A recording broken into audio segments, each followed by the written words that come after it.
Friends, ഞങ്ങളൊരു packet നെല്ലിക്ക വാങ്ങിയിട്ടുണ്ടേ. ഉപ്പിലിട്ട് നെല്ലിക്ക ഒരു പാക്കറ്റിൽ 3 എന്നാ പറയണേ, 15 രൂപ. എനിക്ക് കണ്ടപ്പോൾ കൊതി വന്നപ്പോൾ പിന്നെ ഏട്ടനങ്ങ് വാങ്ങി തന്നതാ കേട്ടോ. പിന്നെ ഏട്ടൻ എൻ്റെ അടുത്ത് ഒരു കാര്യം പറഞ്ഞു. ഏട്ടൻ എന്ത് പറഞ്ഞാലും ഞാനങ്ങ് വിശ്വസിക്കും. അപ്പോൾ എന്നോട് പറഞ്ഞു, മോള് ഇവിടെ ഒരു സ്റ്റേജ് ഉണ്ട്, ഒരു ബംഗ്ലാവ് ഉണ്ടെന്നൊക്കെ പറഞ്ഞു. സ്റ്റേജിൽ നേട്ടം പറഞ്ഞ സാധനം ഞാനതൊക്കെ വിശ്വസിച്ചു കേട്ടോ. വലിയ ബംഗ്ലാവ് എന്നൊക്കെ ഞാൻ വിശ്വസിച്ചു. സ്റ്റേജിൽ നേട്ടം പറഞ്ഞ എന്തെന്നറിയാമോ? അങ്ങോട്ട് തിരിച്ചേട്ടാ ക്യാമറ. അതില് ബാക്കിയുള്ളവർ കുടിച്ചിട്ട് അതൊക്കെ കുറെ കുപ്പികളെല്ലാം അവിടെ വെച്ചിട്ടുണ്ട്. സ്റ്റേജ് എന്ന് പറഞ്ഞാൽ അടിത്തറ മാത്രം ഇതിനായിട്ട്. അതാണ് ഏട്ടൻ പറഞ്ഞ സ്റ്റേജ്. ഇനി ഏട്ടൻ പറഞ്ഞ ബംഗ്ലാവ് കണ്ടേ, ഇതേ ഇതാണ് ഏട്ടൻ പറഞ്ഞ ബംഗ്ലാവ്.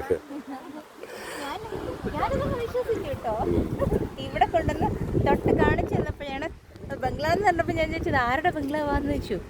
കുറച്ച് കഴിഞ്ഞപ്പോൾ ഇതാണ് ബംഗ്ലാവ് എന്ന് പറഞ്ഞാൽ തൊട്ട് കാണിച്ചു തന്നപ്പോഴത്തേക്കാണ് മനസ്സിലായത്. ഞാൻ പറഞ്ഞ അയ്യേ, ഞാനിതങ്ങ് വിശ്വസിച്ചു എന്ന്.